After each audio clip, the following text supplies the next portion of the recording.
अच्छा, पेपर मेरा वही मैंने आपसे कहा था कि मैं सिर्फ एग्जांपल्स ही पूछूंगी, जो भी डेफिनेशंस हैं जो हमने डिस्कस की हैं, तो अब उसके हिसाब से आपको अपने नॉलेज जो है वो जहन में रखें। और आज मैं छोटा सा क्लास के एंड में जो है क्विज़ भी लूँगी, ठीक है? तो उससे थोड़ा सा आइडिया हो जाएगा आपको कि किस तरह से आपने जो है उसको एक्सप्लेन करना है, ठीक है? अदीबा, मैं बार बार कह रही हूँ बेटा कि एक ही ग्रुप बना लें। मुझे देखें अभी प्रॉब्लम हो रहा है कि ये अब आया है सामने एक ग्रुप, और जब मैं इसको सर्च कर रही हूँ तो मेरे पास ये ग्रुप नहीं आ रहा होता। अच्छा, आप लोगों के पास गूगल क्लासरूम का अकाउंट बना हुआ है? गूगल क्लासरूम में आप लोग अपडेटेड हैं?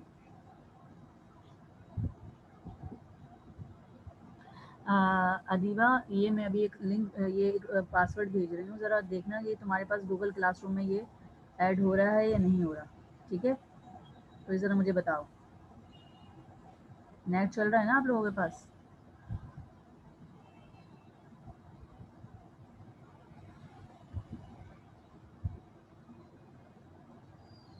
कौन है गर्ल्स यार?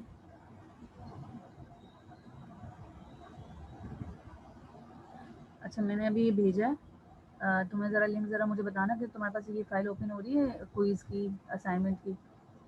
अदीबा, चेक करके बताओ बेटा। जो भी चेक कर सकता है, अदीबा है या मनाल है, जो भी कर सकते हैं जिनके पास एक्सेस हो रहा है। और इसके अलावा जो है वो फिर मैं अभी क्लास स्टार्ट करती हूँ। नेक्स्ट टॉपिक हमारा क्या था, कहाँ तक हमने कंप्लीट कर लिया था? ताकि ये स्लाइड्स सब आपके पास, सारी स्लाइड्स मौजूद हैं, सारी रिकॉर्डिंग्स मौजूद हैं लर्निंग की, और स्टार्ट की जो स्टेज डेवलपमेंट की थी, और ह्यूमन बिहेवियर की। तो ये सब पढ़िएगा, इसी में से सारी चीज़ें आएंगी।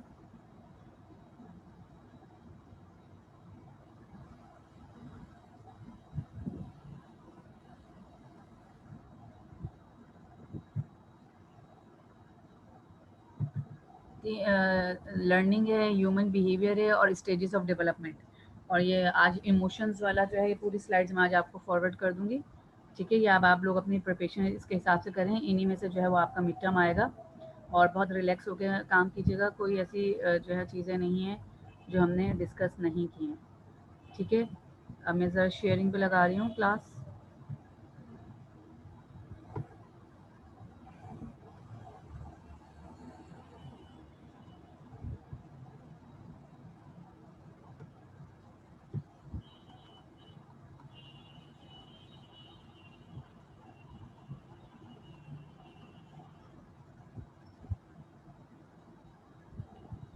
अब हम जो बात करेंगे, पहले तो हमने जेन की थ्योरी को डिस्कस किया था। अब इसके अलावा जो है वो बात होगी अब कैनन के हवाले से, कि अब कैनन ने हमसे जो है वो क्या डिस्कस किया है, ताकि आप जो है वो डिफ्रेंशिएशंस कर सकते हैं।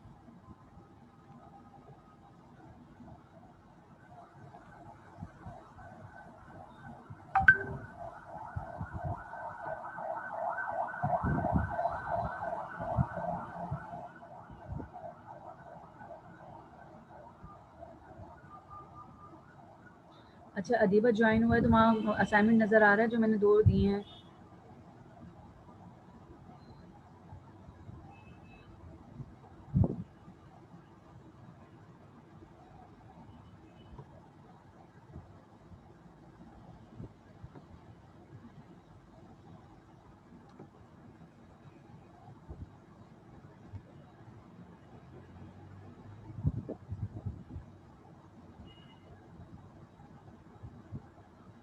क्या है असाइनमेंट वहाँ पे?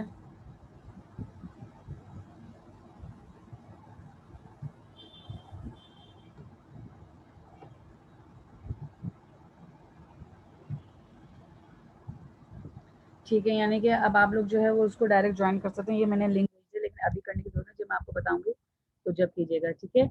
अच्छा, थैंक यू अदीबा बेटा, बहुत-बहुत शुक्रिया आपका। और अब आज जो है वो थोड़ा-सा ये पढ़ लेते हैं, क्योंकि ये जो 3 टॉपिक हैं, पहला वाला जो मैंने था, जो स्टेजेस ऑफ डेवलपमेंट यानी कि जो पर्सनैलिटी डेवलपमेंट का हमने पढ़ा था, वो आपके पास है। इसके अलावा लर्निंग का मैंने आपको दे दिया, वो पढ़ें आप लोग। और ये आज इमोशंस का हम वाइंड अप कर देंगे। तो इंशाल्लाह ये इन्हीं में से आपका जो है वो पेपर बनकर आ रहा है, और आप जो है वो उसी को अपडेट करेंगे, ठीक है?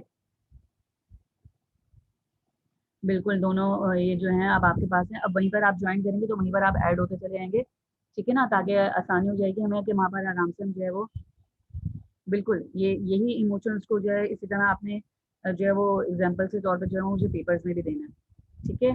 तो अब तो कोई पेपर के हवाले से और किसी ने कुछ पूछना तो मुझे पूछना है, ताकि फिर हम कैनन को जो है वो डिस्कस करें।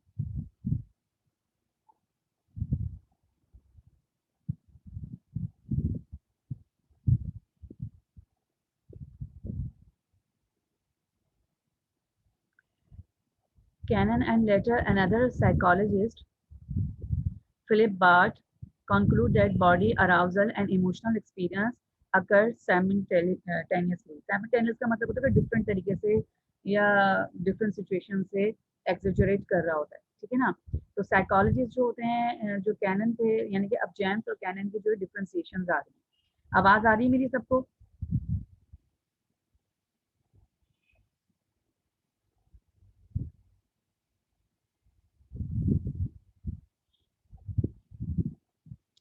तो अब कैनन ने जरा थोड़ा सा अपना डिफरेंशिएशन बताया है कि हम डेफिनेशन कैसे कर सकते हैं। Cannon Bard theory argues that we experience psychological arousal and emotional at the same time, but gives no attention to the role of thoughts or outward behavior.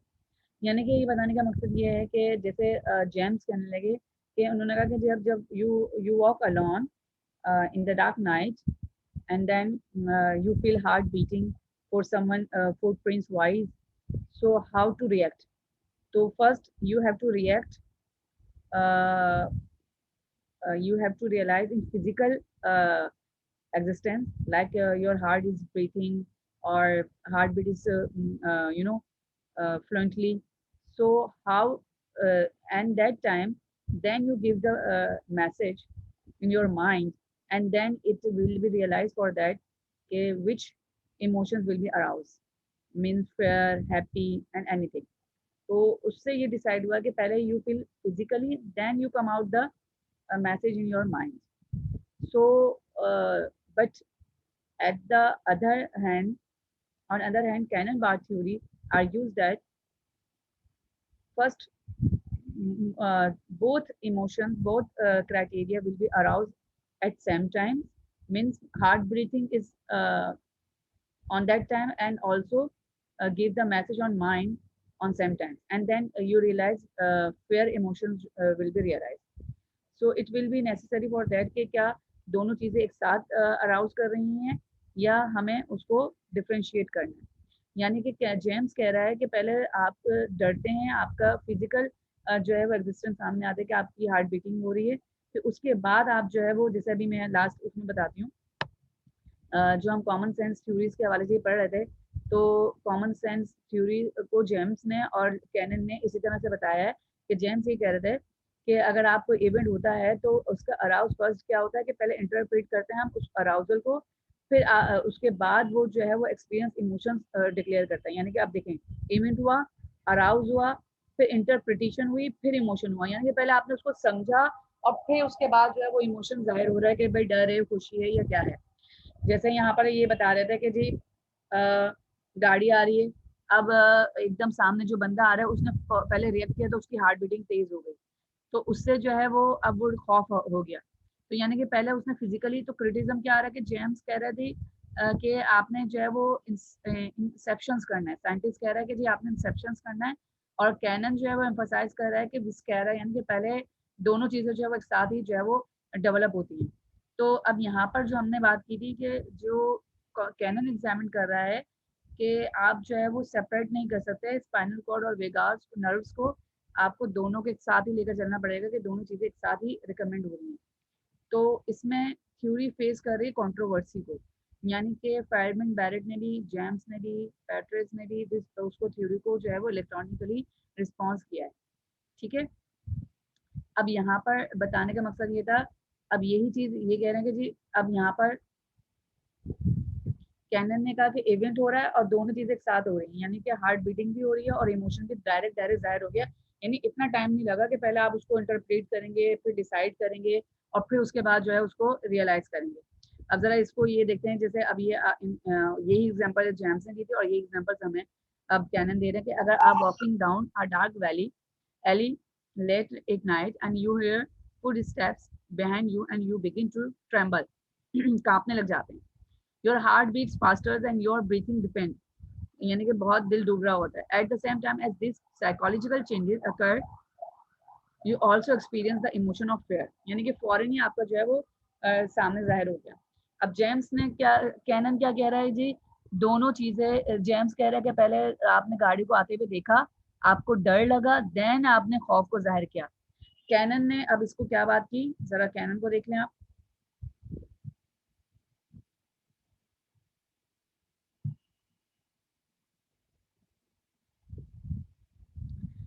Cannon कह रहे हैं कि जी दोनों चीजें जो हैं, गाड़ी को देखते ही खौफ और डर और इमोशन जो है दोनों जाहिर हो गया।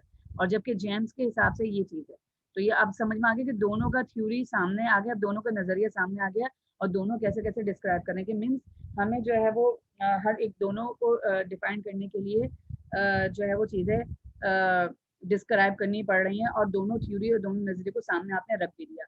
अब आप दोनों में से कोई कंपैरिजन करके बता सकता है विच इज राइट।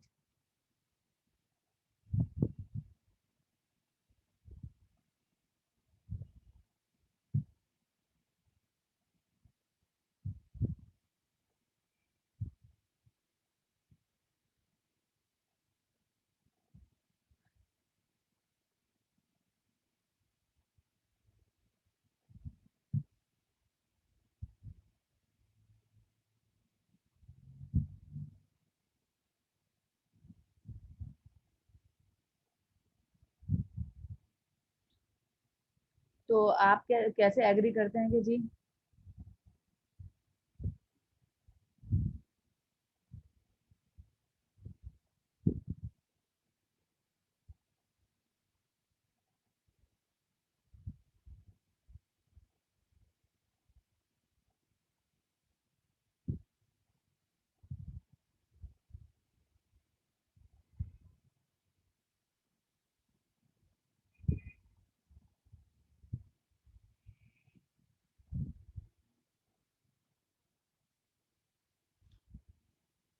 तो इसमें ही दोनों में डिफरेंशिएशन क्या लग रहा है कि क्या वाकई आपकी जो बॉडी या माइंड जो है वो एट दैट टाइम जो है वो रिएक्ट कर रहा होता है, या आप पहले बॉडी की रिएक्शन सामने आती है एंड देन माइंड उसको इंटरप्रेट कर रहा होता है।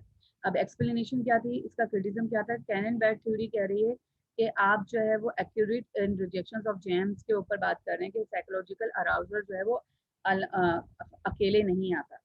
वो अंडरस्टैंड है कि आपका हाइपोथैलेमस एंड लिम्बिक सिस्टम जो होता है, यानी कि आपका जो माइंड का सिस्टम होता है, play a major role in emotions and not the thalamus.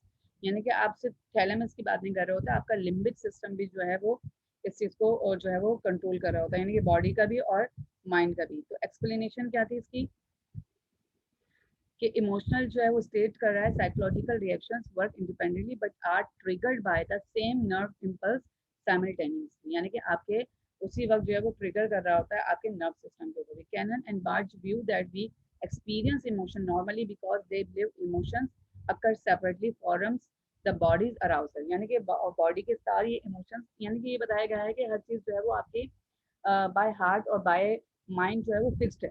तो जो reactions by heart you feel that, then it will be triggered for on that time your nerve impulses. तो ये दोनों चीजों को जो है वो आप रियलाइज कर रहे हो।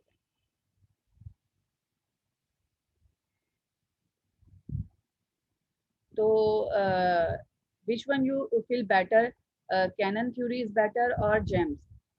If you feel better, if you realize james is better, तो please give me explanation।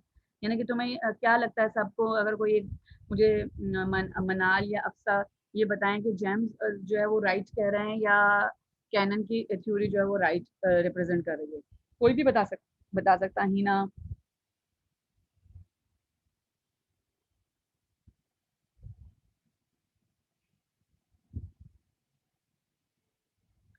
आपने सबने जूम पे क्लास जो है वो ज्वाइन करनी है।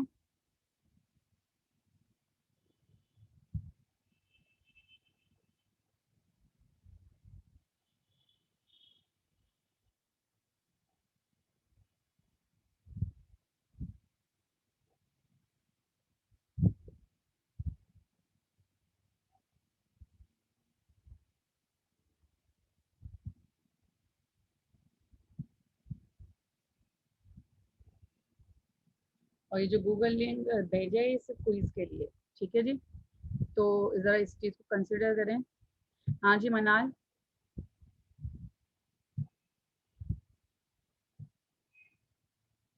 हीना, तो आपको क्या लगता है कि जी James is better than Cannons और Cannon is better than James?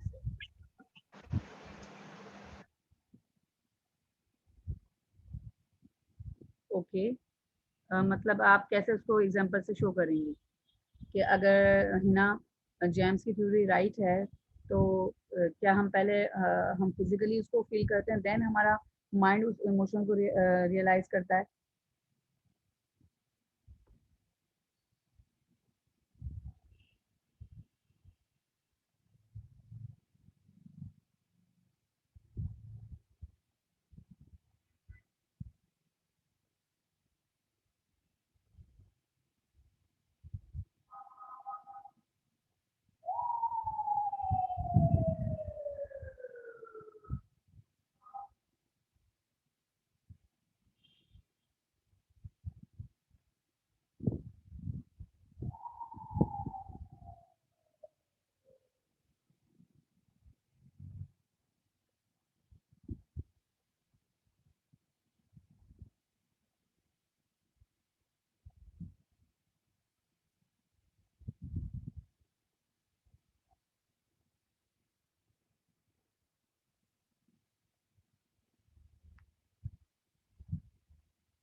ठीक है, अगर आपको ये लगता है कि जेम्स जो है वो रिएक्ट्स पहले ये करते हैं कि जी हम जो है वो बॉडी जो है वो उसको रिप्रेजेंट कर रही होती है, देन माइंड जो है उसको सस्टेन कर रहा होता है। ये देखिए ये सबकी अपनी कंट्रोवर्सी रहेगी, यानी कि कुछ नज़रियात ये होते हैं कि जो है वो आप जो है फ़ौरन फ़ौरन जो है वो डर को रिएक्ट कर रहे होते हैं।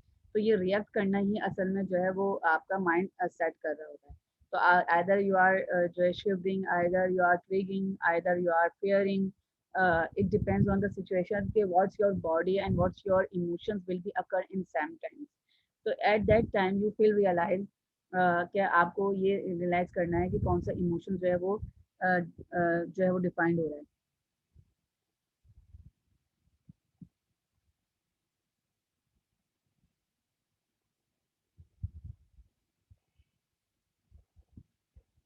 आज जो गूगल का लिंक भेजा है मैंने इसमें क्विज है, तो अभी लास्ट मैं आपको 15 से 20 मिनट दूंगी, तो वो उसमें आपने अपना क्विज कंप्लीट करके यहीं पर सबमिट करना है गूगल क्लासरूम में, ठीक है?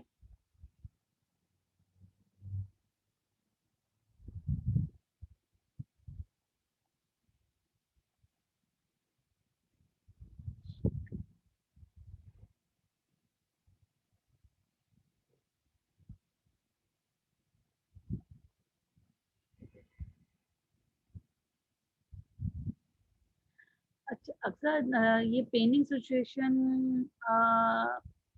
It's also representative on body, ठीक है ना? आप शॉक्ड हो जाते हैं ऑन दैट टाइम, अगर if you had an accident तो ऑन दैट टाइम आप शॉक्ड हो जाते हैं, तो उसका मतलब है कि माइंड जो है वो रिस्पॉन्ड नहीं कर रहा, ठीक है ना?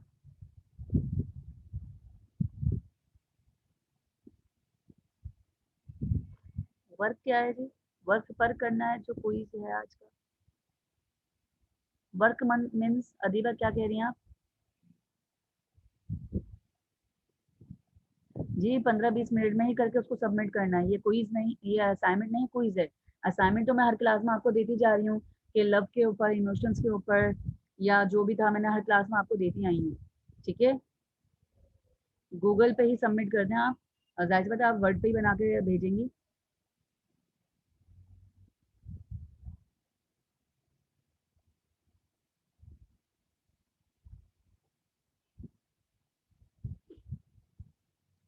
अच्छा, ये क्रिटिज्म होगा, बट मैं इन द मीन वाइल हम ये कह सकते हैं कि बिल्कुल ऑन दैट टाइम जो है वो दिमाग वर्किंग करना छोड़ देता है, और जो है ना फ़ौरन आपको जो है वो रियलाइज़ हो जाता है कि अच्छा जी अभी 10 मिनट में अगर जूम बंद हो जाता है तो दोबारा आप जो है वो उसको ज्वाइन कीजिएगा, ठीक है।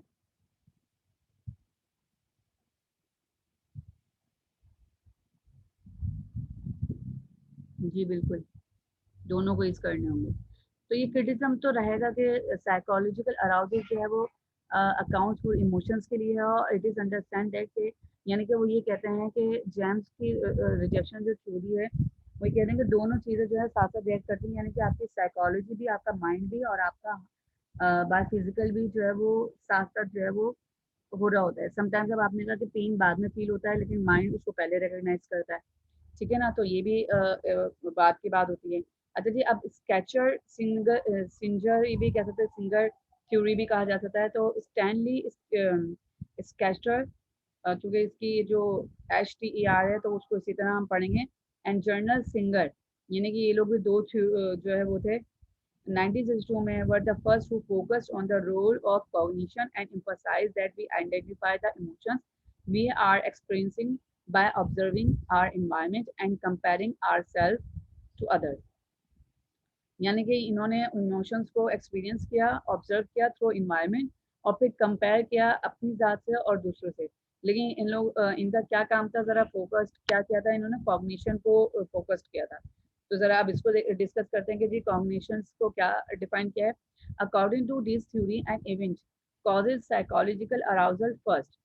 You must then identify a reason for this arousal, and then you are label to experience and label the emotions. यानी कि ये भी जेम्स वाली बात कर रहे हैं कि पहले आप जो है वो दिमाग को तैयार कर रहे हैं, और फिर उसके बाद आप आइडेंटिफाई करते हैं कि वो रीज़न क्या हुआ है, क्यों हुआ है, और फिर उस रीज़न को, उस एक्सपीरियंस को आप लेबल कर देते हैं अपने इमोशन से। तो यानी कि अब इन्होंने एक और नई बात कर दी कि जी इवेंट हुआ, अराउजल हुआ, रीजनिंग हुई और इमोशन हुआ। जेम्स भी यही कहता है कि जी इवेंट हुआ, अराउजल हुआ, इंटरप्रेट किया और इमोशन हुआ।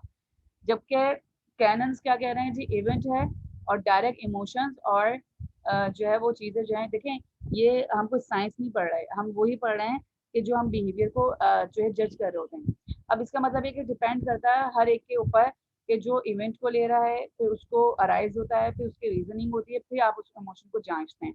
ठीक है, और जो है वो कैनन कह रहा है कि इवेंट होते ही दोनों चीज़ें साथ आ जाती हैं, कि अराइज भी हो जाता है और इमोशन भी सामने आ जाता है। यानी कि अगर डर है तो डर आ जाएगा, हैप्पी है तो हैप्पी हो जाएंगे। जैसे अगर आप सरप्राइजिंग है, अब अगर आपको कोई आके सरप्राइज देता है तो दोनों सूरतें हो सकती हैं, एक खुशी की भी हो सकती है, एक आपका आपको डर भी लग सकता है, आपको खौफ भी आ सकता है।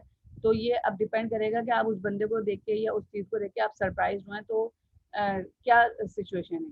तो लाजमी बात है, पहले जो इमोशन आया है, यानी कि इवेंट हुआ एक सरप्राइजिंग का, ठीक है, फिर उसके बाद जो है वो आपने उसको उसका रीज़न दिया कि जी हाँ वो एक बंदा है या एक गिफ्ट आपको मिला है जो आप एक्सपेक्ट नहीं कर रहे, तो आपको गिफ्ट मिला है, तो वो आपके लिए एक सरप्राइजिंग है। एक बंदा है जो बहुत सालों के बाद आपके से अचानक आके मिलता है, तो वो आपके लिए एक सरप्राइजिंग है। अब उसके साथ इमोशंस आपके क्या हैं, बाय फीलिंग्स हैप्पी और बाय फीलिंग्स फेयर एंड खौफ या एंग्रीनेस, तो उसके बेस पर आप इमोशंस को रियलाइज करते हैं। तो यहाँ ये चीज़ बताने का मकसद है। तो अब ज़रा इसको भी और पढ़ते हैं कि जी you are walking down at dark alley late at night, फिर वही वाली सारी कहानी है, ठीक है जी।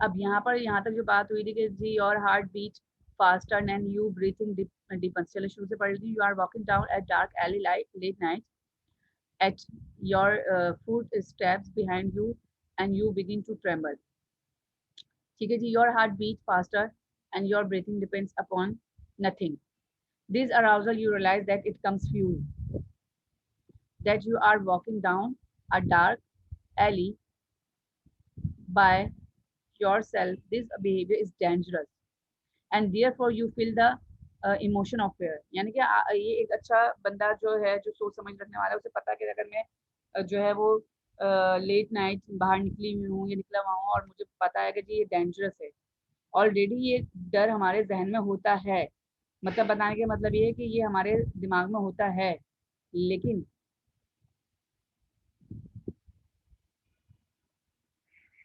हम रियलाइज नहीं कर पाते। तो ये हमारे माइंड में सेट हुआ हुआ होता है कि हाँ जी हाँ ये डर है और ये डर ही है और ये डर आपका सामने आ रहा होता है। हम बात पहले से सोच लेते हैं ना कि हाँ जी हम जाएंगे तो हमें ये हो जाएगा, या हम इस रास्ते से जाएंगे तो यहाँ पर ये बात हो जाएगी। Now two factor theory of emotions. तो अब जरा two factor theory of emotions भी पढ़ लेते हैं जी। This theory is also known two factor theory, two factor theory of emotions, Sketcher and Singer. According to them, emotion results from the psychological arousal as well as the cognitive appraisal. Evaluation of this situation. How to evaluate this situation? Arousal comes first and it's general in nature.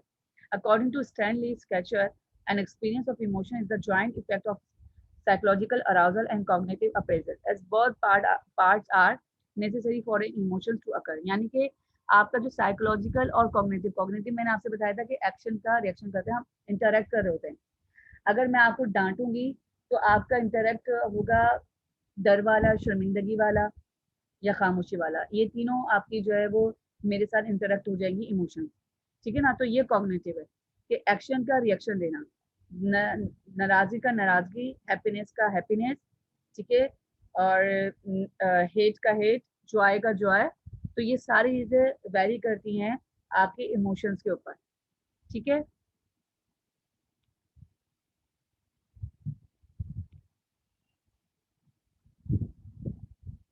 अब जरा इनको देखते हैं। अब तीन theorist जो हैं वो ऑथर्स जो हैं वो अपने अपने अपने एग्जांपल्स के साथ आ रहे हैं। तो जरा अब देखते हैं कि एक ये कार आ रही है और ये जेम्स अपने आप को जो बता रहे हैं कि पहले इन्होंने इवेंट को समझा और फिर ये रियलाइज हुआ इमोशन, और ये कैनन कह रहे थे कि ये दोनों चीजें एक साथ आ रही हैं। अब जरा तीसरी बात भी समझ लेते हैं कि क्या चीज सामने आ रही है। अच्छा जी,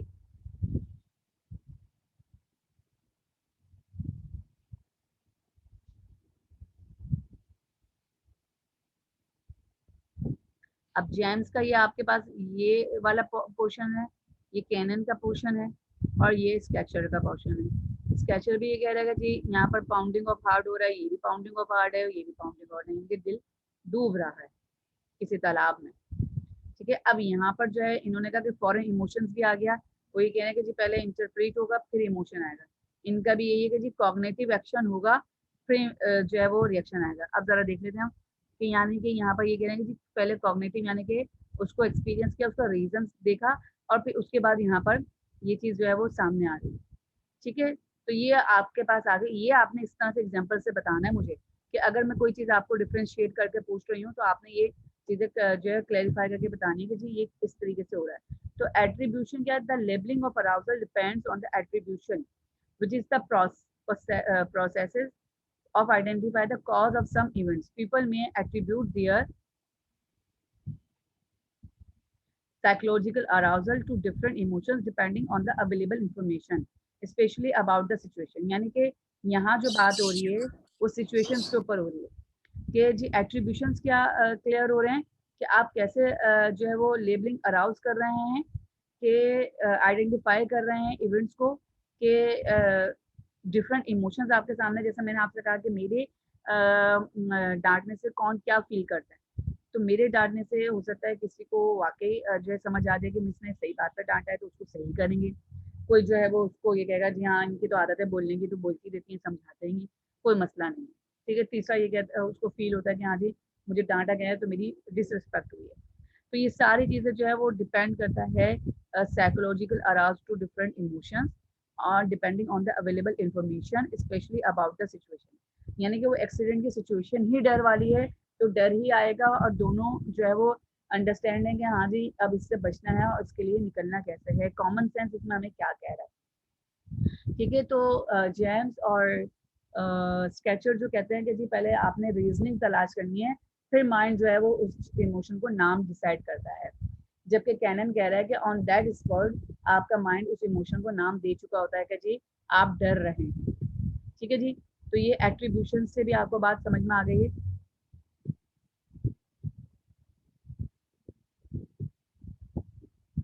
For example, if someone is watching the final moments of a crucial football match, then he may attribute his rapid breathing, racing heart,